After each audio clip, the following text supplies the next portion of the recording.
The following program and contents, including the views and opinions expressed by the host and any guest speakers, are solely for informational and entertainment purposes. The views and opinions expressed are not endorsed or supported by Relmar McConnell Media Company, the X Zone Broadcast Network, their employees, affiliates, or advertisers.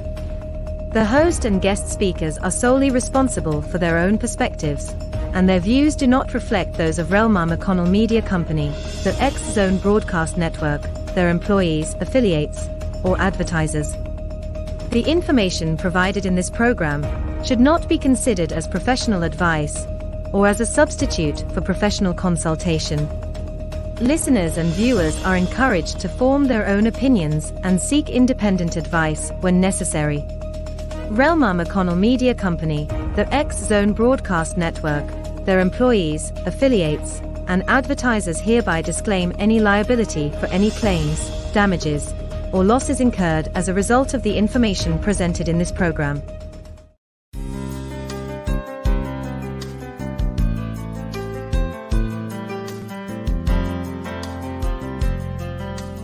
Welcome to Mission Evolution Radio Show with Gwilda Wiyaka, bringing together today's leading experts to uncover ever-deepening spiritual truths and the latest scientific developments in support of the evolution of humankind. For more information on Mission Evolution Radio with Gwilda Wiyaka, visit www.missionevolution.org. And now, here's the host of Mission Evolution, Miss Gwilda Wiyaka. Mission Evolution is coming to you on the X Zone Broadcast Network and X Zone TV on Simul TV Channel 32 from our broadcast studios in St. Catharines, Ontario, Canada. This hour, we'll explore the latest on the fear that binds you. Fear is very insidious. It's daunting to consider how many of our choices and decisions are based on underlying fears rather than facts. Why have we become so fear-based? What impact is fear having on our lives? Does fear even have a purpose? With us this hour to delve into the topic of fear is R. James Case.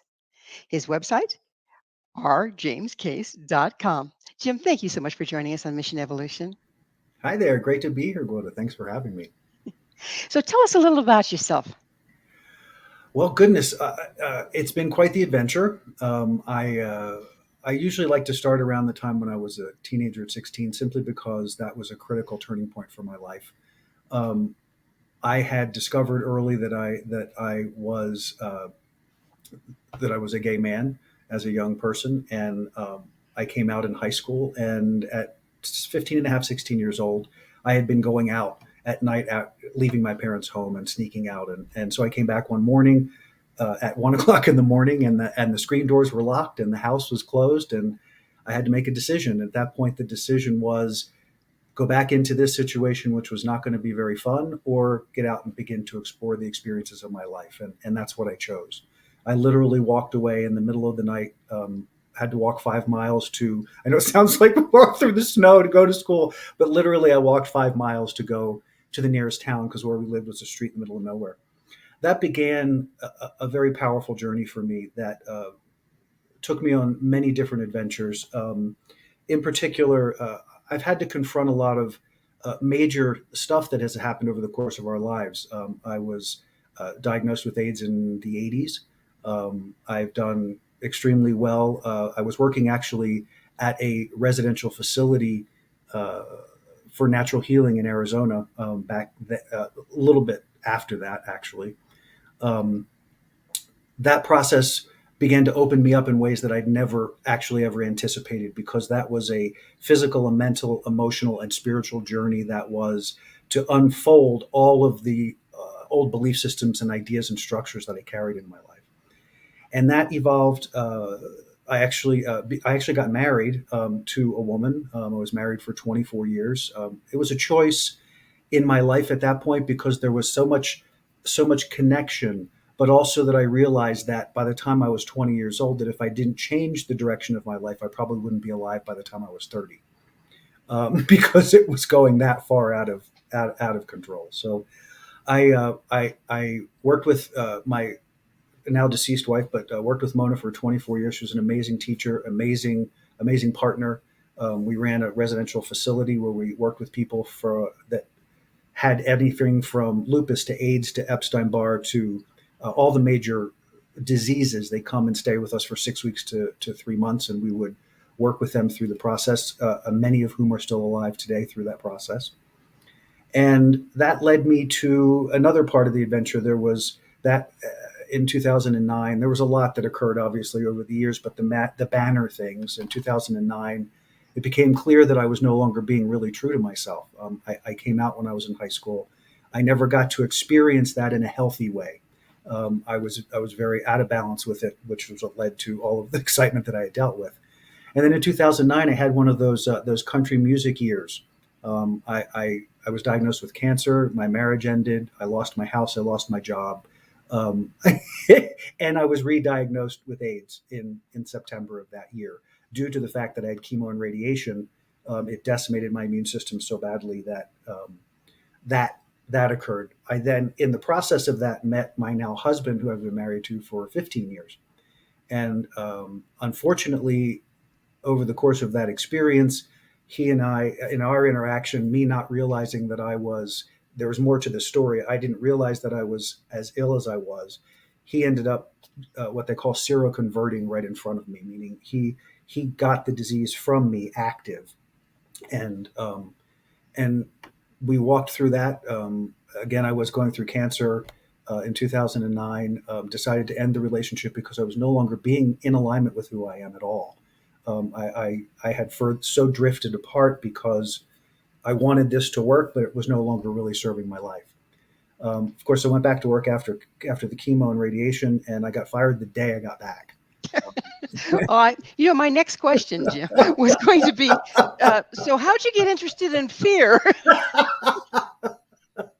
Yeah, so I've confronted a few little things along the way that sort of struck me, but it's all been marvelously structured because for me, this whole life experience, and really, truly, the reason I use that seminal moment as a young person is because it set the tone for me going forward, which was, I'm here to experience. I'm here to experience whatever and as much as I can of what this amazing place, this earth place has to offer. And so my life has been driven by that. And as a result, I had to find out what the fear business was in my life, because otherwise I couldn't take steps. Otherwise I wouldn't lean into new things, I'd be more about being afraid. You'll notice I'm wearing a catheter. In a year and a half ago, I got COVID and was put into the hospital for 15 days. And this is the gift that came out with that. And it's not a breathing problem; it's an absorption problem. So I clarify that because I'm not going to fall over because I can't breathe. So it became an absorption problem. But this is again another space where the opportunity to say, "Am I going to respond in fear, or am I going to respond to what is happening in my world, and how do I deal with it from here?" So the foundation of all of this has just been realizing that as I've stepped into every adventure in this experience, that I had to literally observe my life, to take a step back to say, what am I choosing in this moment? What am I choosing in this moment? What am I choosing in this moment? I still, currently with this whole process, I walk 2 miles a day. I'm still engaged fully in my life, and it sort of drives my oxygen suppliers crazy because I break carts and that sort of thing. Well, Jim, I know that most of us don't really appreciate feeling fear, but doesn't fear have a purpose? I believe in my experience, fear to me designates and shows where alignment is off. And when I say alignment, I mean we are as a being, I believe, an expression of source, God, however you want to call it. We are that expression here. We are creation realized. We are that spark of the divine that shows up here, that gets to experience through this perspective what this whole world thing is about. And so for me, I lost track of myself. Darn it. That's okay. I was asking you the purpose of fear, because it's, we have all sorts of emotions, and except for guilt, most of them have a real purpose in our lives. What is the purpose? I think they all have a purpose. I think, again, where I was going with that was that the alignment piece means here I am when I am in that space, when I'm in that zone of who my most authentic expression is. The emotions give us the chance to see where we are in and out of that alignment. So the more joy we experience, the more positive expression that we experience, that to me means that we're more aligned to the greatest part of ourselves. When we're in negative emotion, when we're in fear, when we're in all those expressions, those are saying, hey, your perspective and your larger perspective aren't in agreement right now. And there are levels of resistance that go into that create even more tension in that experience. So, Jim, how does that line up with? I live up here in the wilderness, and if I go out on my front area there, Mhm. and suddenly I'm round a tree and bump into a cougar, the Yes. hair is going to rise in the back of my neck. I'm going to feel fear. Does that mean I'm out of alignment? You see, fear There, is a real basic thing that started a long time before we had all these morals and stuff. right. So, And I think, go ahead. No, I'm sorry. Go ahead. so how does that align with what you're telling us? Okay. So I see fear differently than the survival instinct. So there is the thing within us that triggers that survival instinct. And in my experience, the survival instinct actually can trigger more of a hyper experience, meaning we become more of who we are and that our senses become heightened, our awareness becomes riveted. We can pull fear into that experience, or we can observe that, yes, this is happening, but I need to respond to this experience. Fear is a reaction. Response is different. When you're in that place of being threatened, there is a moment in there where you can give to the fear, which then reclouds your experience, or you can observe that there's fear and step into the enhancement of the survival experience in order to take the steps you need to navigate your way to survival. And then the after effect of that can, of course, obviously be you collapse and you fall, your heart's racing, you're crazy, you're like, oh my goodness, what just happened? What just Um, happened, and I don't want to repeat it. and I don't Well, want to repeat it. Exactly. we're going to have to take a break for station identification. Good. Jim and I will return shortly, so don't go away. This is Mission Evolution, www.missionevolution.org. What are you afraid of? With Ah, us this hour discussing devastating effects of fear is R. James Case. His website, rjamescase.com. Jim, we were talking about the kind of fear one feels when they're suddenly in clear and present danger. mhm. But you said that that's a different survival fear is different than some of the other fears. When we're any of the fear, isn't it based on survival really though? Whether we're perceiving that our life is going to be over emotionally, even if we don't comply or whatever else, or we're going to lose things and then our life will be over. Is it all survival based? Well, I think that the difference is, and this is the piece that I think is the biggest struggle, is that the attachment to whatever it is we're reacting to. So fear to me is, and what I have learned in my own experience is that fear is learned. Fear is not inherent, meaning we don't come in afraid. We don't come into this world being afraid. We learn fear based on the experiences that we have from the womb all the way to coming into being a physical being. We I have react to, and I have to back you up a little bit here. sure. Infants come in with the instantaneous fight or flight of a Mhm. loud noise or this or that. So I would have to argue that no, we come in with fear. Again, I don't see that as they have no relationship.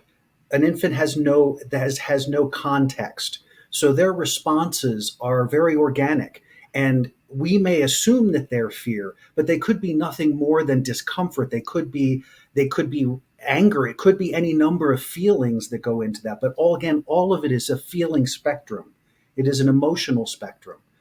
We learn over the course of our experience. I think that starting with, you talk about the kid coming out in the womb, the child is inundated with the mother's and the parents and the environment's experience.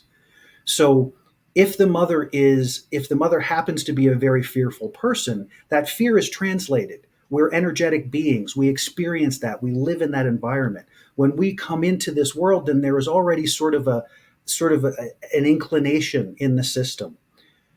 How we respond over time, and even as a kid, even if in the end it is a fear response, that child has no way to deal with that response other than to experience it. And that's the beauty of watching children, is that they experience it, they go through it, and they come out of it.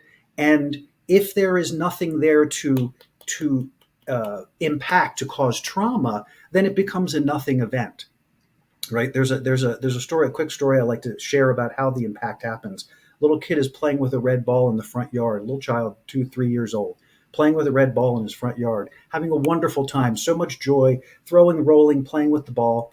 The ball bounces and rolls into the road, and the child runs to grab the ball and gets hit by a car. From that point forward, the child's mind will begin to associate the color red with danger, will begin to associate balls with negative attributes, will look to even possibly thinking that the idea of having fun with with a red ball is also a danger zone.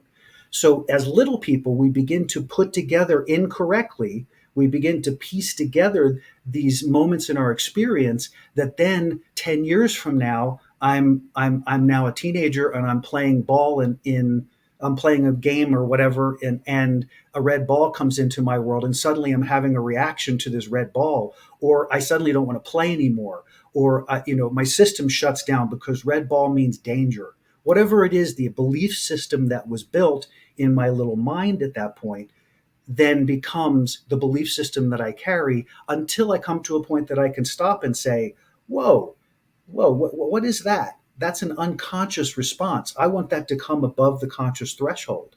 I want to understand, why am I having that response, and then go, oh, red ball, I remember that. I remember that situation. I don't have to have that response anymore. And now we can deprogram that belief system because we stop thinking about it, we stop encouraging it, and we stop responding to it. So we aren't talking about the emotions. We're talking about the then conditioned response that we build up around the emotions. Is that correct? Yeah, well, that's a natural process when we have no way to, all we have is what we go with in our mind, or our lack of experience in the world. Well, we have to build it around something, yes? So Sure. conditioned response is there to protect us to not make the same mistake twice, although it certainly can be a double-edged sword.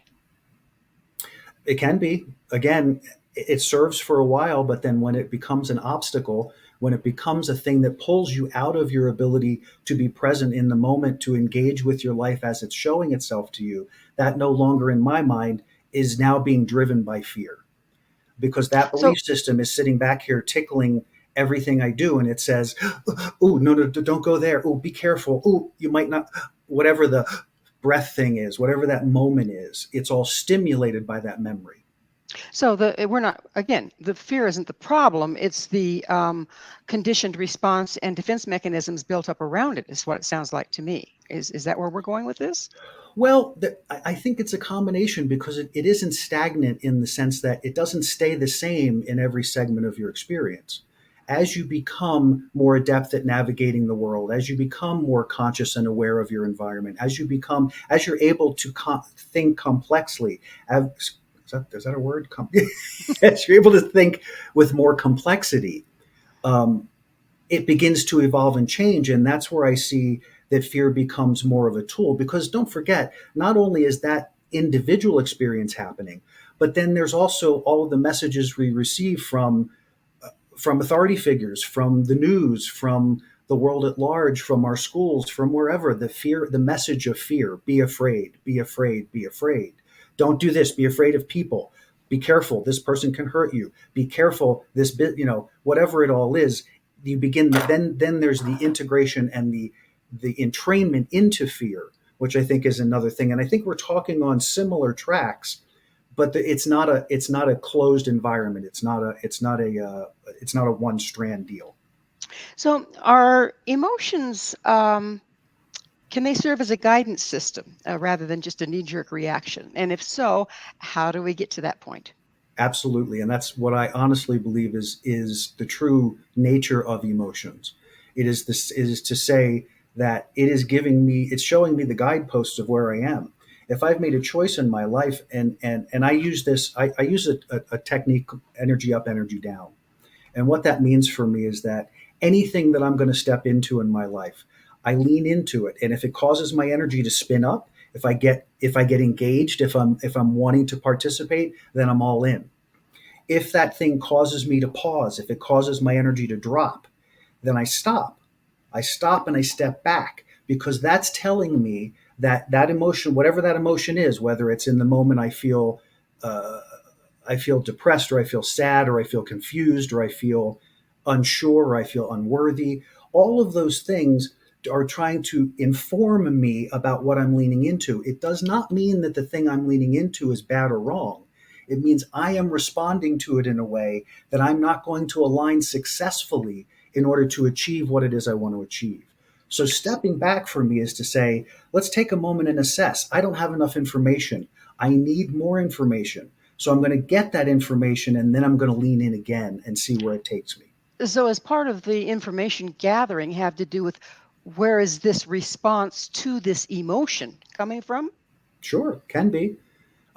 Sometimes the story doesn't matter. See, the thing that's interesting to me about the mind is that the mind will make up anything in support of whatever your predominant energy is.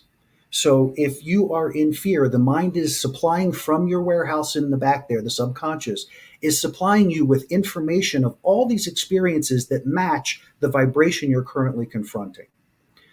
The trick is that that's the identification process. Now you have to spin yourself out of that vibration in order to achieve a new perspective, in order to put yourself in a new place, a new vantage point of viewing this, so that you're no longer immersed in it, but you are the observer of it.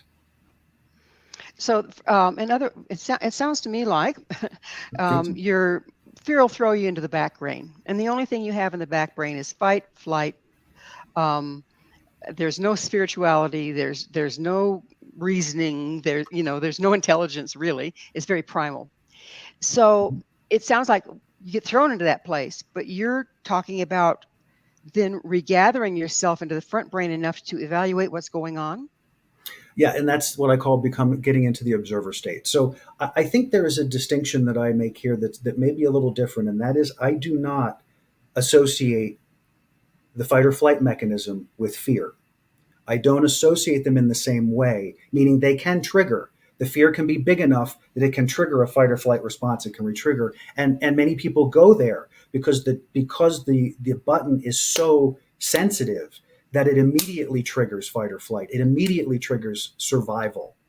That to me is the inundation process that has occurred in just living in the world at large.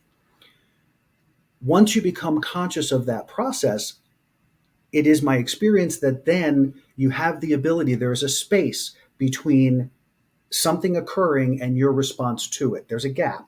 Can be little. Sometimes it can be really super tiny, but there's always a gap because you have in the moment the ability to make a choice. You have in the moment the ability, and sometimes it's horribly uncomfortable. Sometimes you're like the thing confronts you, and your system is in its auto response. It's in that and you have to stop and breathe into it and find your center, and then step into a different way. Now, for me, I use breath. Breath has been a powerful tool for shifting state, because what I can stop and do that immediately, and it will immediately change the state of my energy. Because as soon as I begin to pull in more life force and I begin to focus on that change, I can then spiral myself into a different perspective once again. It doesn't mean that the fear has gone away completely, and it doesn't mean that it changes immediately. It doesn't change what I'm experiencing. It changes my perspective and how I respond to. So I've jumped into that gap between stimulus and response. And I've said, okay, I want to expand this so I can give myself room to look at this. So I can give myself room to process this. Room to act instead of react. Is that exactly? Where we're on? Yes. Okay. Perfect. Okay. Perfect. Okay. I understand. So we are just about out of time in this segment. But on the other side, I'd like to go a little deeper into the different kinds of fear and how we can transmute it to our own purposes. Sounds great. All right. Jim and I will be right back to continue this discussion. So you stay right there. This is Mission Evolution. www.missionevolution.org. Can love and fear coexist? With us discussing love, fear, and illusion is R. James Case. His website, rjamescase.com. So, Jim, we've been talking about how, fear is many things, and a lot of the problem is not the fear itself, but the conditioning we've built up around it and the neurological pathways that we fall into without making choices, just going by what we've done in the past. Um, so now let's look at how these emotions interact. So, a lot of your work is around fear versus love. So can they coexist? And if not, why? Very basic answer, vibrationally, they're in completely different ends of the spectrum. So we don't live in a vacuum. So we have multiple experiences going on in in the world. We can have love for something in our lives. Say we love our pet, and we're having an experience of fear about said pet, and the fear is really running us. We're anxious. We're that something's seriously wrong. I got to do something. I'm really. I don't want my dog to die. All of that is the story that's built around the attachment to the dog. That is not love. There is no love in that experience. There is attachment in that experience. The love is the unconditional space that allows you to see that your animal is suffering, and then you lean into, how can I assist this? Can I offer us? Is there something I can do to ameliorate the suffering that I'm witnessing? And then that love guides your steps. That love guides your experience. It does not mean you may not have that fear jingling around back here. It's still a choice in perspective. It's still a choice of, here I am with this thing. Do I want to transmit this crazy energy to my already anxious and fearful, maybe fearful? I don't know if dogs necessarily experience fear the same way, but whatever experience the animal is having of pain or suffering or whatever, do I want to contribute to that in energy? Like meeting like does not change the experience. So bringing love to that experience means surrendering your attachment so that you can experience fully the love of that being. We get confused because we think the attachment is the important part, and it's the least important part. So basically, it's like, if you don't want them to get your goat, don't have one. Okay. That's a way to look at it, yes. So if we're programmed by fear, it seems like we're pretty much in a fear-based society. Am I off base here with that? No, I don't think so at all. No. Okay.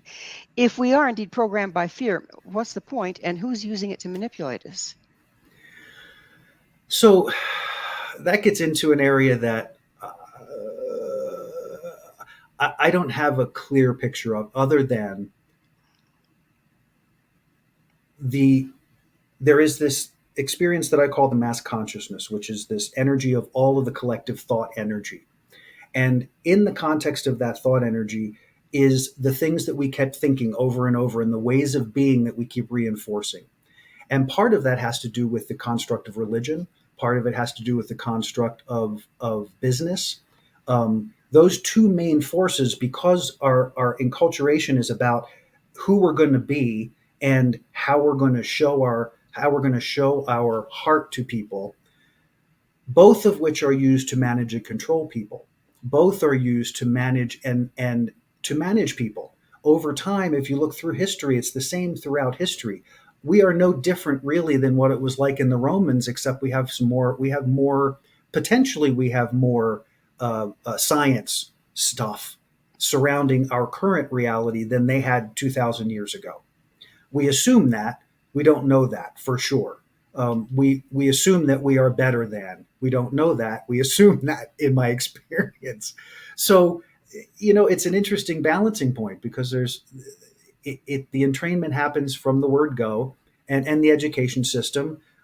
We believe that fear is what keeps us in control, and fear keeps us inattentive to who we truly are, which is its miraculous love machine that has the ability to transform itself and anything that it can come in contact with if we allow that to happen. So if we're in fear, or if we're being manipulated by fear, doesn't that derail that ability out of our hands and into the hands of whoever's controlling us? Yes, because the fear is already giving up your power. The fear is surrendering your power to the thought, the idea, the belief that you are afraid of, and the attachment to that you are equally afraid of. So what does it take to let go of attachment? I mean, aren't our attachments so deeply embedded that we don't recognize them for the most part? Yeah, but that's part of what it is to become a conscious human being. You know, how I define becoming a conscious human being is conducting my life in such a way that I bring the things below the conscious threshold above the conscious threshold. And so I look for those activities like the breath that help me to stimulate that spin of energy up so that I am operating from a different perspective, a different vibrational frequency. And that different vibrational frequency allows me to observe the experiences. I still feel them, I still experience what's happening, but there's a gap between me and that. So I can process it. And then as I use the breath to shift state and I go into that meditation or I go into that quiet space with myself, then I have the ability to see it for what it is and make a different choice. It's now above the conscious threshold.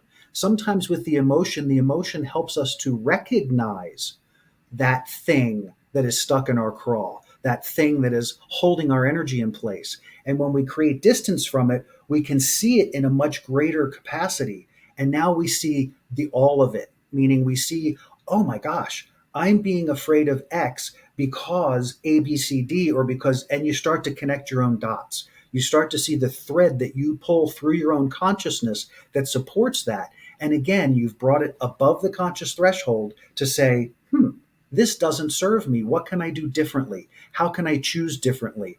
What way would I go? And then sometimes that requires somebody who can help you with that. Many times, because you're in that new vibrational space, that connection to the highest self has the greatest amount of wisdom and powerful insight. That if you can be in that quiet space and not be attached to the outcome, you can and will instantly, and I'm telling you this from my personal everyday lived experience, that you will experience that insight and have a new way of viewing how you connect your dots. And as So soon as you do that, it changes everything. it sounds like, we have, it's a work in process. And so in other words, we get a stimulus, we're about to go into a response, and Yeah. then we have to do all these things you talked about. Is there enough time? Is there enough of that space to go through that whole process before we act or react? Sometimes not, but most times, yes. Most times, see, we think that cause and effect, stimulus response is this immediate thing that has to happen. That somebody said something to me, so I have to clap back. I have to step in. Somebody did I have to do this. Instead of recognizing that you're reacting to it, stopping, take a deep breath, ground yourself, be present in the experience. You still may have your nervous system going nuts, but you have a choice in that moment to say, you know what? I'm not in a space to respond to this minute. Give me a minute, or let me come back to this so that I can process this and then come back and respond to it in a way that is not reactive. Now, here I You've am you've at I'm sorry, go you've ahead. you've spoken a lot about taking that breath. So Yes. exactly physiologically, what does that breath do? How does that help? So see how to describe this unfolding. So the breath for me is life force. It's chi. It's prana. It is the essence of the energy that animates this whole body. Without breath, we are nothing. Without breath, we don't exist. Without breath, you stay on the planet. So the process of breath is about reconnecting to that source of energy that is me. And when I breathe, I am reconnecting. I'm connecting up. I'm saying up because that's we have up and down. So I'm connecting up. It could also be construed as expanding. It can be So seen is as a it depend on, we take breaths in and breaths out all the time. So is it depend on your intention, what you're doing with that breath? I'm setting back into myself, I'm connecting up and down, and then from that space, I'm going to make a choice. So it's a different approach to breath, is it not? it is, and it becomes. I'm very aware of my breath all the time, but I've been doing it for decades. I've been paying attention to my breath for a long time. I was just working with a client yesterday, and we were doing a breath exercise, and it took 3 times before she could actually take a breath deep enough to settle her energy. Meaning she could breathe, she'd follow me, she'd breathe and she'd breathe and she'd breathe, and then she'd pull herself out. And then we'd stop and say, okay, now what I want you to do is I want you to pull this breath. So when you take the breath, I want you to take as much air as you can, as deeply as you can. And then I want you to release all of it, and then do it again, and then again, and then again. And then she would derail again. And then we came back and said, okay, what I observed this time is that it's not grounding. You're not grounding in it. Because what happens when you connect to the breath is that you immediately ground, you immediately become present. And this is different than just sitting where you're just sort of shallow breathing in the chest. This is a full-blooded, full-lunged experience. And I don't mean hard, I mean focused. Is it diaphragmatic breathing? No, it is. It can't. Well, no. I guess it incorporates the diaphragm because it's breathing through the whole body. But the idea of then there's lots of schools of breath. There are a lot of schools out there of how to use breath. The one that for me, what I have developed for me and the process that I use is one that is simply using in through the nose and out through the mouth, in through the nose and out through the mouth. And then I connect with the base of the spine and the top of the spine. So at the base of the coccyx and at the point behind the head, that little place where the spine goes under the occiput there, the mouth of the soul, I believe that's called sometimes. And I use those spots to trigger this movement of energy, this flow of energy up and down the spine. But I'm just simply using breath, and I'm engaging that breath. So when I inhale, my inhale is full and complete. And I exhale. And I want that breath to completely expel. And typically I try to expel more than I take in, because there is part of the breath process that the CO2 is as effective as the oxygen. Go ahead. So we're just about to go into another station break. But does this start to have permanent effects rather than you having to hyperventilate every time a situation arises over and over and over again? I wish I had the opportunity to demonstrate this for you, because I can do this breathing at a very rapid pace for a very long time, and I don't get dizzy. I don't lose my stand. I'm able to completely function. Well, the dizziness is a function. It is that magic moment. So please stay with us as Jim and I continue to explore the many faces of fear. This is Mission Evolution, www.missionevolution.org.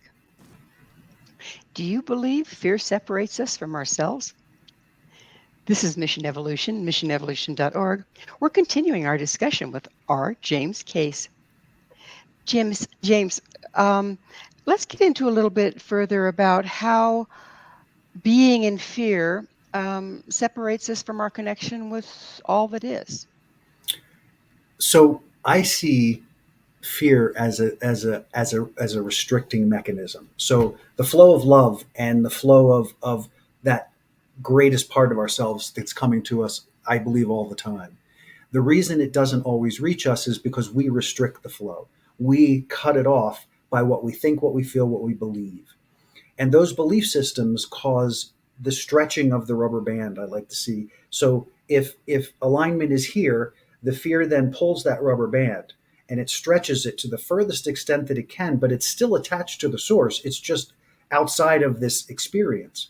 So as we release that fear, the band loosens and we come back into the center. And the choice of breath, I just want to touch just on that last segment real quick. The breathing piece is a very simple process, actually, but the process has so much depth to it that it helps to unravel the layers. Because as you breathe more life into the deepest parts of the tissues and the energy field of your body, those things that can't sustain in the vibration that you're changing to have to change. It's not optional. You can't have lower vibrational stuff stuck in higher vibrational stuff. The two things can't coexist in the same space. So the thing that is no longer able to sustain at that vibration has to come up. It has to vibrate to the surface. And that vibration to the surface is how we then begin to approach each of those steps. So it becomes a very organic process. It's not one that has to be, you don't have to get out and beat the bushes, so to speak. You don't have to be this drive, drive, drive. Simply live your life. Do what you do. Change how you respond to it. Change how you react to it. Change how you engage it, and see how that begins to change what shows up in your life. So let's look at resistance. What is it and how does it impact us? Resistance, one of my favorite words, because it's so insidious. It's everywhere in everything. Resistance is simply put, is anything we do that distances us from our true experience of love, our true experience of ourselves. We use resistance when we think our belief or our idea about ourselves is more true than something that's being reflected to us, or an idea that's being presented to us. And so we use the fear is like, oh, no, this is who I am. That I'm too afraid of. I don't know what to do there, but this is who I am. So the resistance is then holding on to. Resistance can also it comes in every kind of different form.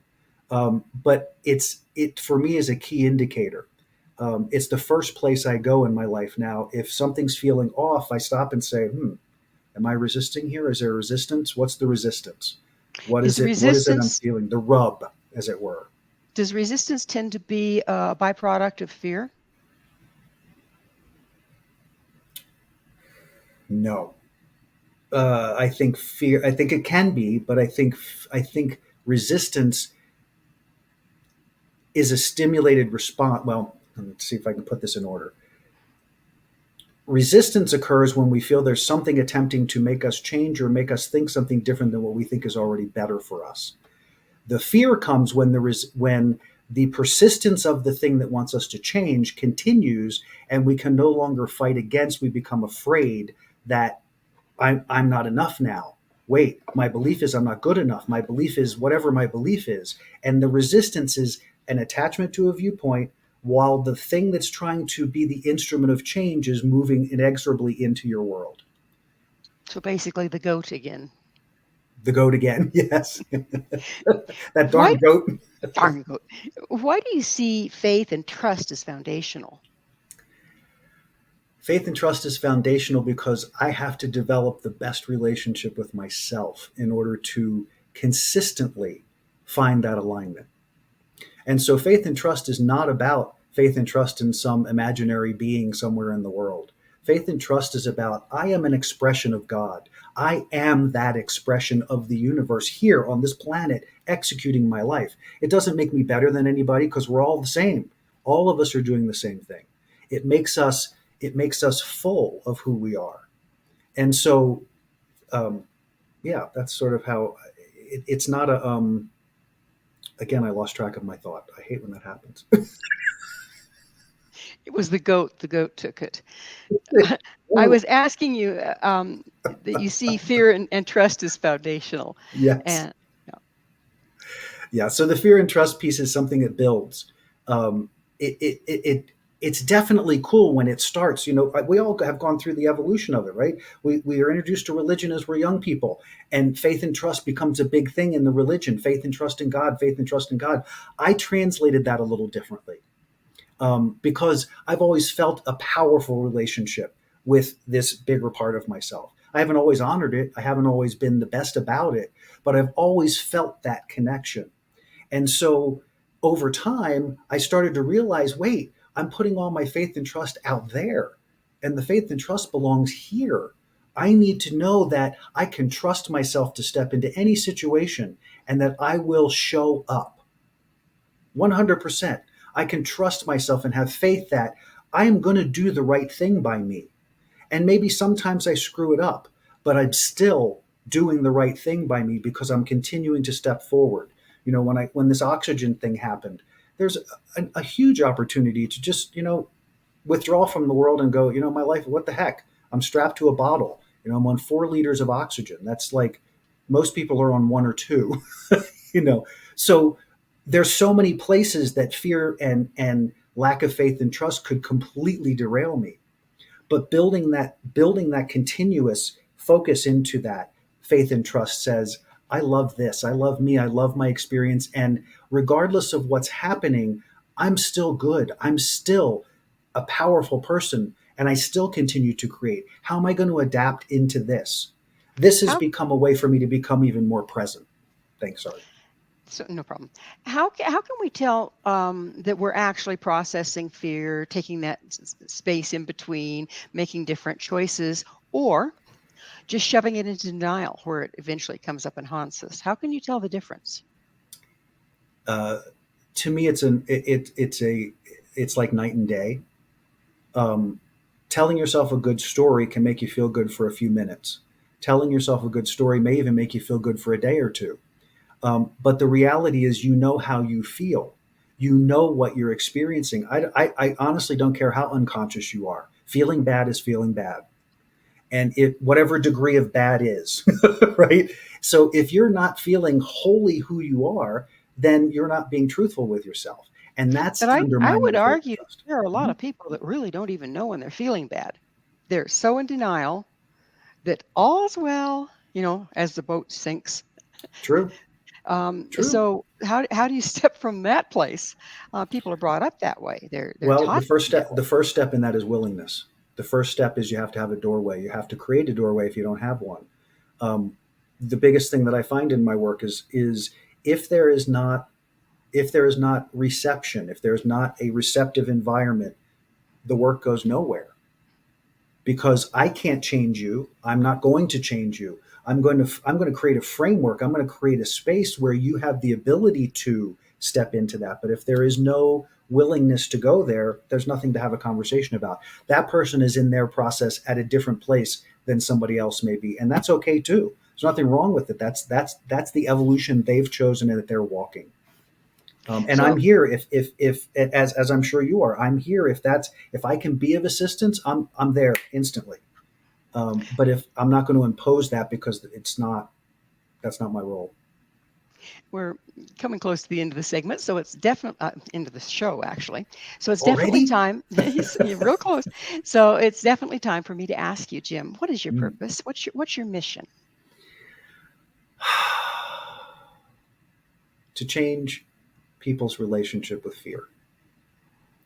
To It is the greatest gift in my life that it has nothing to do with never being afraid again. It has to do with understanding that it doesn't run my life, it doesn't run my choices, and it doesn't run what I choose to do in my life. It is a mechanism now that I can use to show me how to better live my life. So what's your vision for the future? Should we actually start to correct, en masse, correct our relationship to fear? So many things will change as a result of that. It's hard to fathom in my mind, even as I do in meditation, it's hard to fathom the depth of the change that can happen. Because when it's no longer driven by fear and it's driven by love, every perception we have changes. Even in the context of, you think of all the stuff that's happening in our world right now, there are lots of things that look really ugly and really miserable, and those things are driven by fear. If you eliminate the fear, if you change that to a love environment and everyone starts operating from that place, you're suddenly now experiencing the world in a way that we've never experienced it before. So I It, think it's it's, an adventure in a way that the adventure of a lifetime, quite honestly. it seems like from what you're saying, we have things backwards. In other words, we think that the events in the world are causing the fear, when Right. indeed the fear might be causing the events in the world. Ultimately, we create our own reality. I believe that is a basic tenet of my life and any life. We create the reality we experience, and it's there for us to reflect to us how we feel and what we think. That's what it's for. So So if we're all you see is fear, then guess what? Pay attention. so we're not trying to abolish fear from what you're saying so much as change our relationship to it. Absolutely, absolutely. The war against anything is a waste of energy. It's a waste of energy. We're not trying to battle anything. We're trying to find balance. We're trying to find alignment. And so if you put resistance in that process, you won't get there from here. So fighting it is not of any value. Change is the value. Well, we're just about out of time. So, Jim, please, you, I believe, just published a new book. What's the name of it, and where can people find it? The book is called Fear is a Choice: Unraveling the Illusion of Our Separation from Love. It's available on Amazon, Barnes and Noble, Indie Noble. It's on Kindle and Kindle Unlimited. Yeah, please pick it up. It's a great tool, and lots of people have bought it and have really had some powerful impact from it. There's a lot of good reviews up as well. Well, Jim, thank you for what you're bringing into the world. Unfortunately, we are out of time. And thank you so much for coming on the show. Pleasure. Thank you for having me, but I greatly appreciate it. Our guest this hour has been R. James Case, the author of Fear is a Choice, Unraveling the Illusion of Our Separation from Love. His website, rjameschase.com. This has been Mission Evolution with Gwilda Wiyaka. For more information or to enjoy past archived episodes, visit www.missionevolution.org. And please be sure to join us right here next time as this mission continues, bringing information, resources, and support to an evolving world.